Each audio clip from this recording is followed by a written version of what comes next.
मेरे ससुराल वाले घर का खाना खाने वालों को जानवर समझते हैं और घर का बना खाना खाने वालों से इन्हें शर्मिंदगी महसूस होती है। अगर मैंने इन्हें बता दिया कि मैं घर का खाना पसंद करती हूँ तो नहीं नहीं नहीं, मैं ऐसा नहीं होने दूंगी, भले ही मुझे भी ससुराल वालों की तरह फास्ट फूड खाना पड़े। ये सोचकर शिखा उस दिन से ससुराल में परमानेंट फास्ट फूड खाने का फैसला कर लेती है। वो तीनों फास्ट फूड तीनों टाइम खाने लगती हैं, लेकिन उनकी जुबान पर तो घर के खाने का स्वाद चढ़ा हुआ था, जिस वजह से वो घर के खाने को भूल नहीं पा रही थी। एक दिन वो किचन में पिज्जा बनाती हुई अपने फोन पर फूड ईटिंग वीडियोस देख रही थी। काश ये दाल चावल में खा रही होती, बहुत दिन हो गए दाल चावल खाए हुए, मुझे बहुत याद आ रही है, कैसे खाऊं दाल चावल। तभी वहाँ उनकी जेठानी पूजा आती है और उसे ख्यालों में खोया देखकर, देवरानी जी किन ख्यालों में खोई हुई हो? मुझे अपने घर की याद आ रही है जेठानी जी। हाँ आएगी ही, काफी दिन हो गए तुम्हें आए हुए, तुम एक काम क्यों नहीं करती, कुछ दिनों के लिए घूम आओ, मैं यहाँ सब काम संभाल लूंगी। थैंक यू मेरी प्यारी जेठानी जी। शिखा अपनी जेठानी की बात सुनकर उसी समय अपने मायके जाने के लिए निकल पड़ती है। हॉल में बैठे शिखा के मम्मी पापा और बहन अचानक उसे देखकर हैरान हो जाते हैं। शिखा तुम अचानक यहाँ? हाँ मुझे दाल चावल खाना है, मम्मी जल्दी से मेरे लिए दाल चावल बना दो, मुझे बहुत भूख लगी है। अरे शिखा, क्या तुम यहाँ भूखी आई हो? शिखा टेबल पर रखा पानी पीती है और क्या करूं, ससुराल मुझे फास्ट फूड खाने वाला जो मिला है, वहाँ तो मैं घर के खाने के लिए तरस गई हूँ, मुझे बहुत भूख लगी है, जल्दी से दाल चावल बना दो, बाकी बातें बाद में करूंगी। अरे सब्र करो, बना रही हूँ। इतना बोलकर रागिनी किचन में जाती है और फटाफट दाल चावल बनाकर एक थाली में परोस कर लाती है और शिखा को देती है। आज इतने दिनों बाद घर के खाने की झलक देखी है। बोलती हुई शिखा जैसे ही निवाला उठाती है उसकी जेठानी का फोन आ जाता है। शिखा फोन रिसीव करती है। हाँ जेठानी जी बोलिए। देवरानी जी जल्दी से वापस आ जाओ, बहुत बड़ी इमरजेंसी है। क्या हुआ जेठानी जी? पूजा शिखा की बात का जवाब दिए बिना ही फोन डिस्कनेक्ट कर देती है। शिखा खाने की थाली टेबल पर रखती है और आज भी घर का खाना सिर्फ देखना ही नसीब हुआ, खा नहीं पाई। बोलती हुई शिखा हड़बड़ाकर घर के बाहर जाती है। शिखा खाना तो खाती जा। अपनी मम्मी की बात को अनसुना करके शिखा ससुराल पहुंच जाती है और देखती अपने पूरे परिवार को हॉल में एक बहुत बड़ी पिज्जा के साथ में। जेठानी जी क्या इमरजेंसी है? बड़ी बहू तुम भी ना बड़ी शरारती हो, तुम्हारी वजह से छोटी बहू मायके से भागी भागी चली आई। मम्मी जी अगर मैं देवरानी जी से इमरजेंसी वाली बात ना कहती तो देवरानी जी इतनी जल्दी थोड़ी ना आती और पिज्जा ठंडा हो जाता। क्या पिज्जा? भाभी जी वो क्या है ना, आपके मायके जाने के कुछ देर बाद ही भैया ये पिज्जा लेकर आ गए। आपके बिना हम कैसे खा सकते थे, इसीलिए फास्ट फूड खाने के लिए आपको फास्ट मायके से बुला लिया। मेरी ट्रिक कमाल की थी ना। हाँ आपने तो मेरी जान ही निकाल दी थी जेठानी जी, आज के बाद ऐसी ट्रिक ना लगाना कभी। अरे देवरानी जी गुस्सा छोड़ो और पिज्जा खाओ। जेठानी जी मैं अपने मुंह का निवाला छोड़ कर आई हूँ, मैं जिस काम से मायके गई थी वो काम हुआ ही नहीं। खैर कोई बात नहीं, अब ये पिज्जा ही खाकर काम चलाना पड़ेगा, और कर भी क्या सकती हूँ, बहुत भूख जो लगी है। भूखी शिखा मजबूरी में सब लोगों के साथ पिज्जा खा लेती है। इस तरह सभी फास्ट फूड खाने वाले ससुराल में शिखा के कुछ दिन और बीत जाते हैं। एक दिन दोनों देवरानी जेठानी मिलकर किचन में मोमोज बना रही थी। तभी वहाँ उनकी सास आती है और बहू थोड़े ज्यादा मोमोज बना लेना। कोई मेहमान आ रहा है क्या मम्मी जी? मेहमान नहीं बड़ी बहू, हमारे नए पड़ोसी आए हैं तो सोच रही थी कि उन्हें भी तो पता चले कि उनके पड़ोसी कैसा खाना खाते हैं, इसी तरह हमारा रिश्ता भी उनसे मजबूत होगा। आपने बहुत अच्छा सोचा है मम्मी जी, मैं उनके लिए भी मोमोज बना दूंगी। मोमोज को बोलकर आशा हॉल में चली जाती है और कुछ देर बाद टिफिन में पैक करके शिखा मोमोज लेकर उसके पास पहुंचती है। मम्मी जी लीजिए बन गए मोमोज, बहू तुम भी मेरे साथ चलो, तुम भी जान लो हमारे नए पड़ोसियों को। शिखा अपनी सास के साथ अपने नए पड़ोसियों सपना और निखिल के घर पहुंच जाती है। उस समय वो दोनों हॉल में सोफा सेट कर रहे थे। शिखा और आशा उनके पास आती हैं। तुम दोनों काम करके थक गए होगे, थोड़ा आराम कर लो और ये मोमोज खा लो, मेरी बहू ने बनाए हैं। सपना आशा से टिफिन ले लेती है और हाँ तो बहुत अच्छे पड़ोसी हो हमारे। क्यों ना हो, बुरे वक्त में रिश्तेदार से ज्यादा अच्छे पड़ोसी ही काम आते हैं। मोमोज देकर दोनों सास बहू अपने घर वापस लौट जाती हैं। कुछ दिन बाद शाम को शिखा छत पर खड़ी घर के खाने को याद कर रही थी। तभी उसे जान पहचानी खुशबू आती है और वो हड़बड़ाकर सीढ़ियां उतरने लगती है। इस घर में उपमा की खुशबू कहाँ से आ रही है? बोलती हुई शिखा सीढ़ियां उतरकर जब हॉल पहुंचती है तो देखती है सपना और निखिल को टिफिन के साथ वहां खड़े हुए। अगर मैं गलत नहीं हूँ तो ये खुशबू आपकी टिफिन से आ रही है। अरे आपने बिल्कुल सही अंदाजा लगाया, आपकी नाक तो बहुत तेज है। आज मैंने उपमा बनाया तो सोचा कि आपको भी दे आऊं और अच्छे पड़ोसी होने का फर्ज निभाऊं। सपना टिफिन आगे बढ़ाती है और ये लो और टेस्ट करके बताओ अच्छा बना है या नहीं। आपने बिल्कुल सही सोचा भाभी जी। बोलती हुई शिखा सपना के हाथ से टिफिन लेने ही वाली थी कि तभी वहां उसकी जेठानी पूजा पहुंच जाती है और शिखा का हाथ पकड़ लेती है। आपने सोचा तो बिल्कुल सही है भाभी जी, लेकिन हमारे घर में सिर्फ फास्ट फूड ही खाते हैं, उसके अलावा कुछ भी नहीं। तो सॉरी, हम आपके घर का बना कुछ भी नहीं ले सकते। अरे मैं इतने प्यार से आप सबके लिए उपमा लाई थी, लेकिन आप तो ऐसा बोल रही हो। आपको मेरी बात का बुरा लगा हो तो उसके लिए माफी चाहती हूँ, लेकिन सच में उपमा यहाँ कोई नहीं खाएगा। मैं खा लूंगी। आप मेरी तरफ तो देखो, मैं खा लूंगी जेठानी जी। मन में शिखा चिल्लाती ही रह जाती है और उसकी जेठानी सपना को वापस भेज देती है। भाभी जी, जब भी आप फास्ट फूड बनाना तो जरूर दे जाया करना, उसके लिए मना नहीं है। सपना और निखिल शिखा की आंखों से ओझल हो जाते हैं। हाय रे मेरी किस्मत, खुशबू तो मिली लेकिन स्वाद नहीं मिला। मैं मायके में बड़ी बड़ी बातें करती थी कि ससुराल जाकर अपना मनपसंद खाना बनाकर खाऊंगी और सबको खिलाऊंगी भी, लेकिन यहाँ मनपसंद खाना तो दूर की बात है, मैं किसी से बता भी नहीं सकती कि मुझे घर का खाना पसंद है, फास्ट फूड नहीं। देवरानी जी क्या सोच रही हो? यही सोच रही हूँ जेठानी जी की शाम को खाने में क्या बनाना है। मैं आपसे वही तो बताने आई थी कि आज डिनर में कुछ नहीं बनाना, हम सब डिनर के लिए बाहर जा रहे हैं। किस खुशी में? आज हमारे प्यारे सास ससुर की एनिवर्सरी है ना, तो बस उसी खुशी में ससुर जी ने सरप्राइज प्लान किया है। अब जल्दी से जाकर तैयार हो जाओ, देवर जी और इनके ऑफिस से आते ही हम सब निकल जाएंगे। ओहो, तब तो मैं अपना मनपसंद खाना ही खाऊंगी। हाँ देवरानी जी, सबके मनपसंद का खाना, वो भी रेस्टोरेंट में। बोलती हुई शिखा अपने कमरे में जाती है और जल्दी से पार्टी साड़ी पहनकर हॉल में अपने सास ससुर नंद देवर और जेठानी के साथ बैठ जाती है।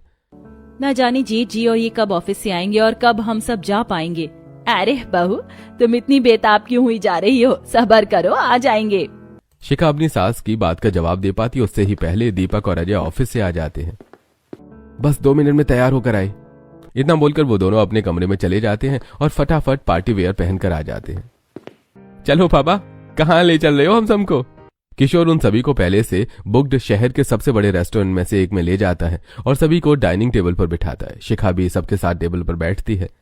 आज तो जी भरकर अपना मनपसंद बाहर का खाना खाऊंगी, दाल चावल पुलाव छोले भटूरे रसम, वाह आज तो मजा ही आ जाएगा। सब लोगों के बैठ जाने के बाद वहां वेटर दीपेश उनका ऑर्डर लेने आता है। सर, आपका ऑर्डर। अरे तुम्हारे रेस्टोरेंट में फास्ट फूड में जितनी भी वैरायटीज हैं सब ले आओ। और दाल चावल भी।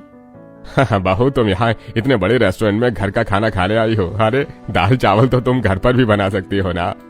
हाँ देवरानी जी, भला इतने बड़े रेस्टोरेंट में घर का खाना कौन खाता है? इतना बढ़िया मौका है तो ऑर्डर करो, तुम्हें जो खाना हो, चाइनीज इटालियन फास्ट फूड, जो तुम्हें पसंद हो बोल दो। हाँ छोटी बहू, आज तुम्हारे सास ससुर की 32वीं सालगिरह है, दिल खोल कर खाओ, शर्माने की जरूरत नहीं है। मुझे तो घर का ही खाना खाना है, लेकिन क्या करूं, मैं आप सबसे खुलकर कह नहीं सकती। जेठानी जी, जो आपको पसंद है वो ऑर्डर कर दो, मैं भी वही खा लूंगी। हम सबको जो पसंद है वो पापा जी ने पहले ही ऑर्डर कर दिया है।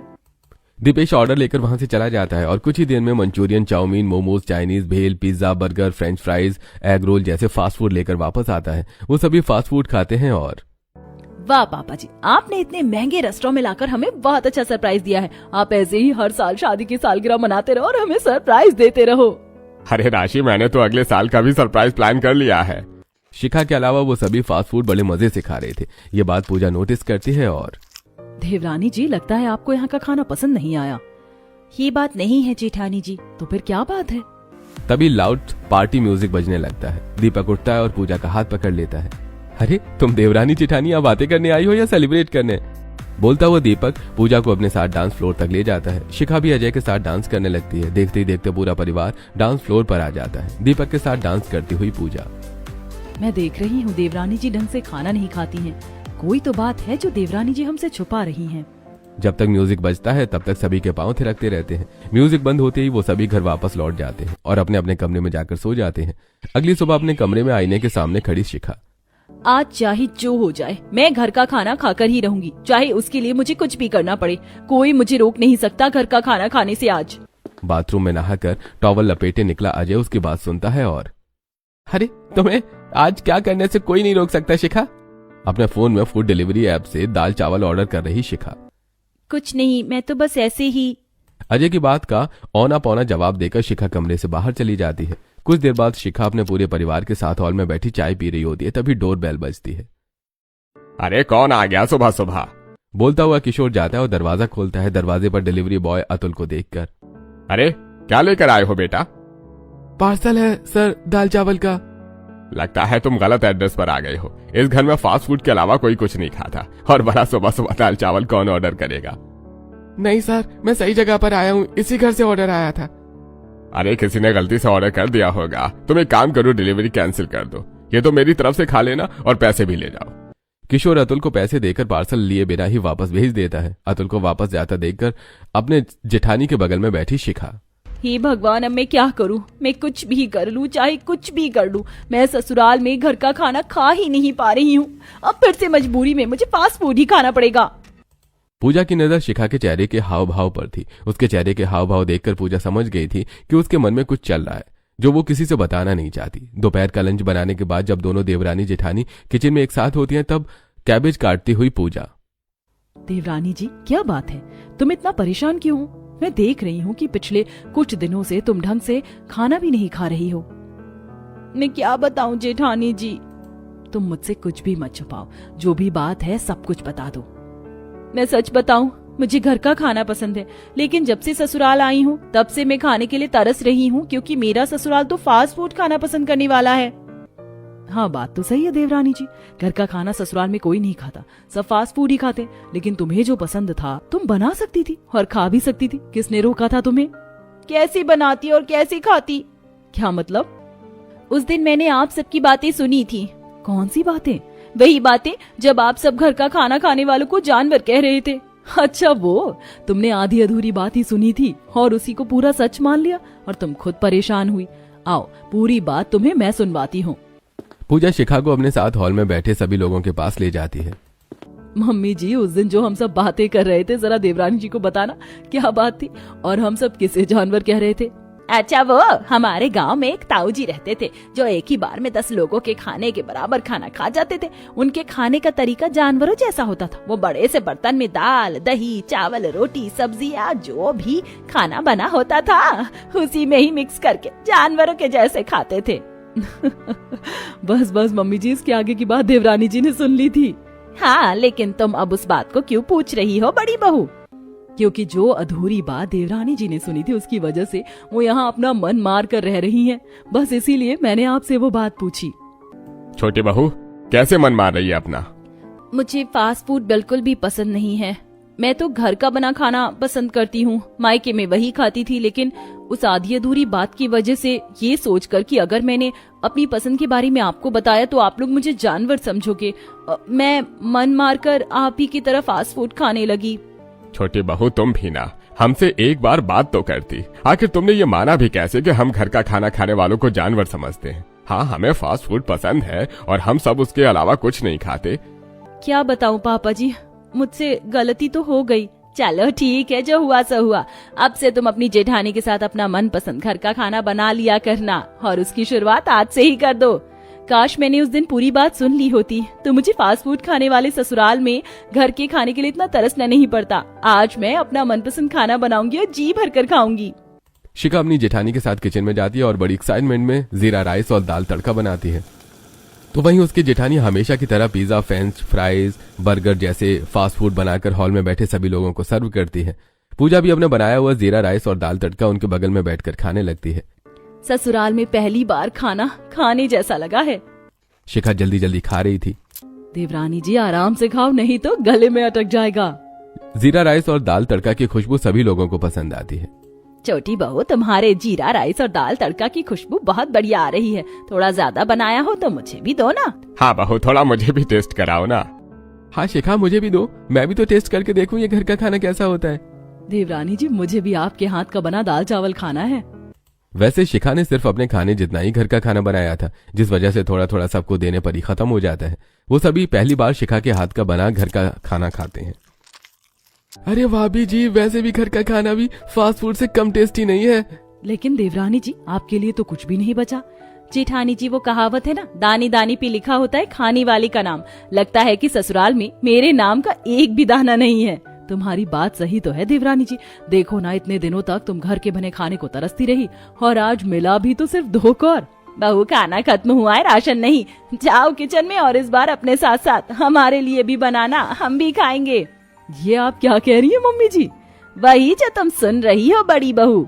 अब दोनों देवरानी जेठानी एक साथ किचन में जाती हैं और पहली बार शिखा अपनी जेठानी के साथ मिलकर अपने पूरे परिवार के लिए फास्ट फूड के अलावा दाल बाटी और चूरमा बनाती है और डाइनिंग हॉल में बैठे सभी लोगों को सर्व करती है। शिखा के ससुराल वाले पहली बार फास्ट फूड के अलावा घर का बना दाल बाटी चूरमा खाते हैं, जो उन्हें काफी पसंद आता है। देवरानी जी, वैसे आपके हाथों का बना ये घर का खाना कम टेस्टी नहीं है, फास्ट फूड जितना ही टेस्टी है, बस हमने कभी खाया नहीं ना, तो हमें पता ही नहीं था। हाँ बहू, बात तो सही है। तो अब से तुम दोनों एक काम करो, तुम दोनों देवरानी जेठानी मिलकर फास्ट फूड के साथ साथ घर का खाना भी बना लिया करना। लेकिन मम्मी जी, मुझे घर का खाना बनाना अच्छी तरह से कहाँ आता है? जेठानी जी चिंता मत करो, मैं आपको सिखा दूंगी और आप मुझे अच्छी तरह से फास्ट फूड बनाना सिखा देना। अरे वो सब बाद में, पहले खाना तो खाओ। अब वो सभी खाना शुरू करते हैं। फास्ट फूड खाने वाले ससुराल में मैं फास्ट फूड खा खाकर घर के खाने का स्वाद ही भूल गई थी। हाँ बहू, तुम सही कह रही हो। हम भी फास्ट फूड के चक्कर में घर के खाने का स्वाद भूल ही गए थे, लेकिन तुमने तो कमाल कर दिया। अगर देवरानी जी को गलतफहमी ना हुई होती तो मुझे लगता है कि अब तक फास्ट फूड पसंद करने वाला पूरा परिवार घर का बना खाना पसंद करने वाला बन जाता। ये तो कमाल हो गया, फास्ट फूड खाने वाला ससुराल घर का बना खाना पसंद कर रहा है। हाँ क्यों ना करे, घर का खाना है ही इतना टेस्टी। अपनी ही गलतफहमी की वजह से फास्ट फूड खाने वाले ससुराल में घर के खाने को तरसी देवरानी, लेकिन गलतफहमी दूर होते ही फास्ट फूड खाने वाला ससुराल घर के खाने की